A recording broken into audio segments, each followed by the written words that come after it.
Welcome to the continuation of our notes. We're going to cover composite functions in this video. So composite functions is a function inside a function. For example, we're given f of x and we're given g of x. We want to find f of g of something. So what we're going to do is solve from the inside out.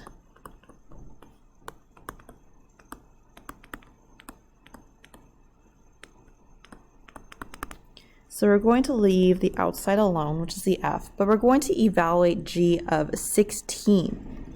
So we're going to insert 16 into our g of x. Our g of x is the root of x. And instead of writing x, I'm going to write 16. Then I'm going to find what the root of 16 is, and that is 4. So now I'm going to look for f of 4. Our function for f is x squared minus 5. If we insert 4 into our x, that is 4 squared minus 5. And then we'll solve for this. That's 16 minus 5, which is 11 as our final answer. For b, very similar. We want to find what g of 3 is and leave the f alone on the outside. So our g of x function is the root of x, and in this case we're going to insert the 3 in there. We can't evaluate this root 3 without a calculator, so I'm just going to leave it as root 3.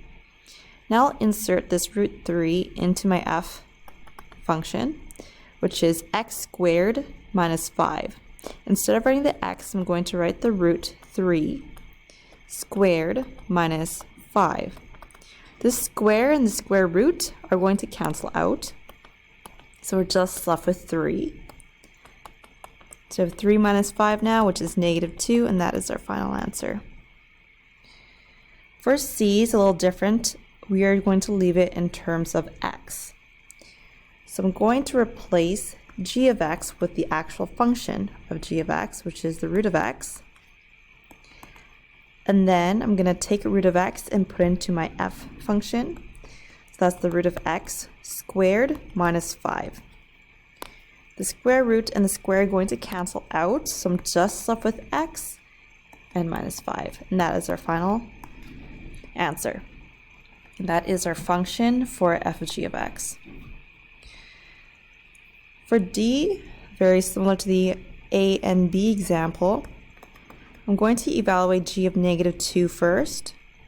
But the problem is, if we put the negative 2 into our root sign, we have a negative in there. This means that this is undefined. We can't have a negative number in a square root. So therefore, f of g of negative 2 is undefined.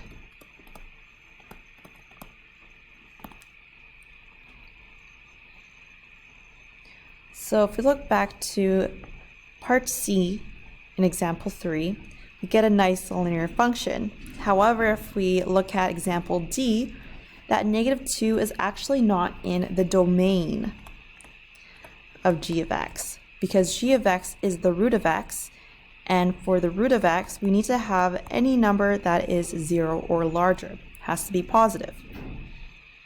So that means we need to consider the domain of each original function in our new composed function.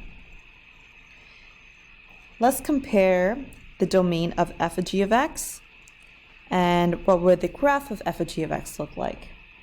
Well, our domain for g of x, which is the root of x, is from 0 to infinity, so all positive numbers. So that means that f of g of x needs to have the same domain.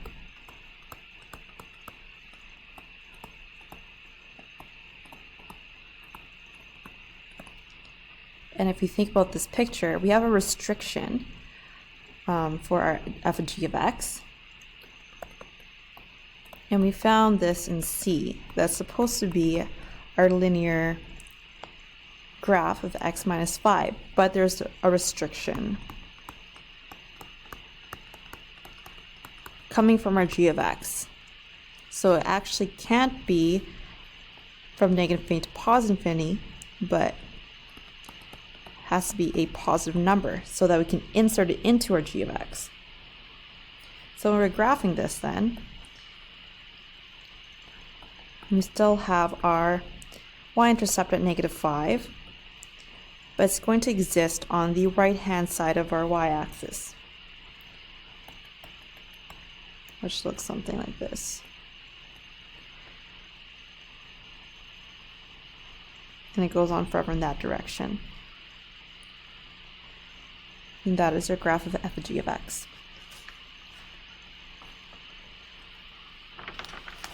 So function notation can be used no matter how the function is defined, whether it's a graph, an equation, a list, or a table of values. So we're just going to compare how we're going to find our composite functions if we had to read off of a graph or if we had to read off of a table of values.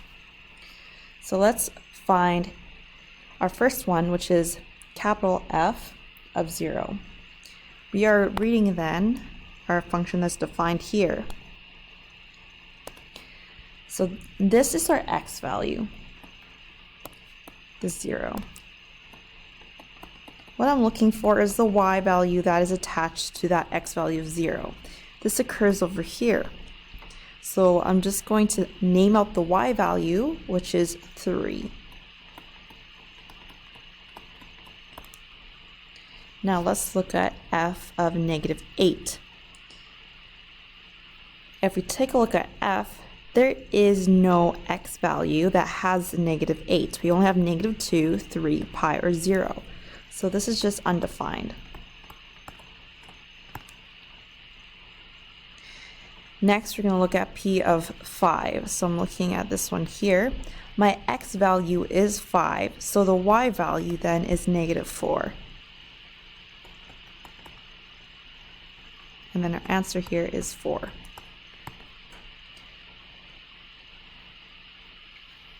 Next, we're going to look at g of -1, which means I'm looking at the graph. This is the x value. I'm finding the y value for x equals -1. So that's going to be at 3.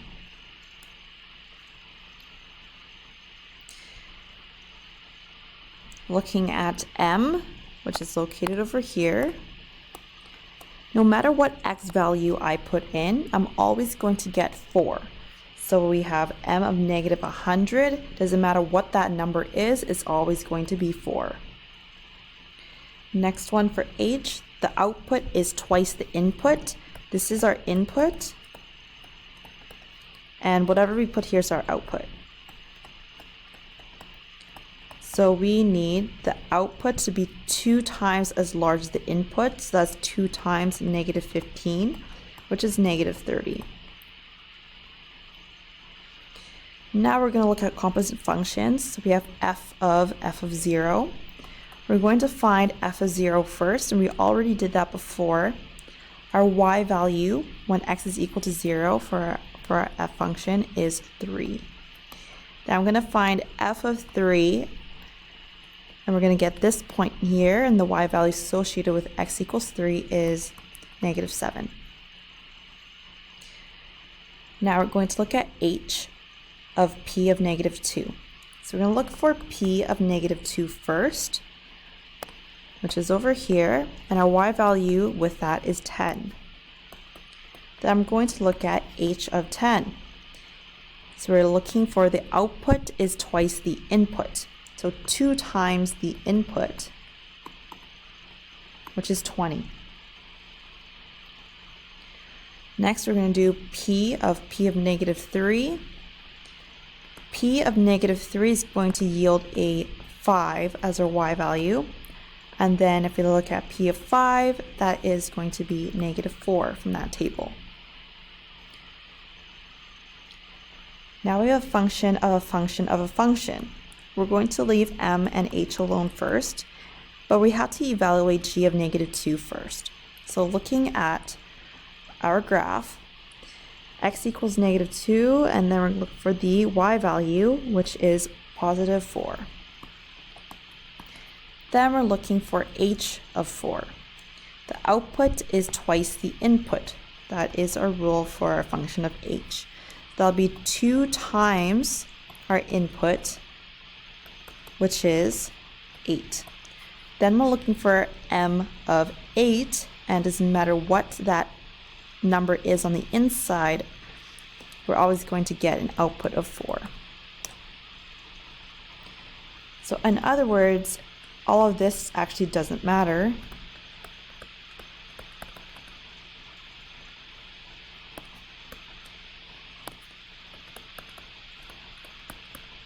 because m of anything is going to be 4. So we didn't have to show all this work here. So taking that fact, we can go and do k. This here could be any number. We really don't care because m of anything is going to be 4. Now we're going to work backwards. We're given the y value and we're trying to find the x. So we have to go back to where our g of x graph is. I'm given the y value and it's 2. So if the y value is 2, we have 2 points that we can look at. This one here and this one. So we have 2 answers. X can be 0 or x can be 4. And what we're given was the y value in the graph. Now we're going to look for x if we have a function of a function, a composite function. And we're going to have to do instead of going inside out, we're going to do the outside in. So g of something gives us 3. I'm going to go into our graph and see where that occurs. There's 2 different scenarios. We can have x equals 1 or x equals 5.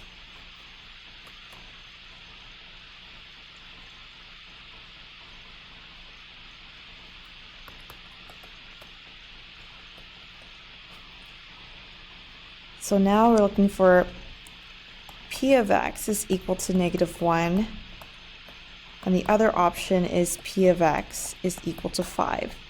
We have to look at our chart, our table of values, and we're looking at when p of x is -1. So p of x is equal to -1 here, and this occurs at x equals 4. So that's 1. And then we're looking at p of x equals 5, which is over here, and looking for the x value associated with that. So x is equal to -3. And those 2 are our answers. And that's it for this lesson. I'm going to give you a composite function worksheet that will be in your homework folder, so please try these questions.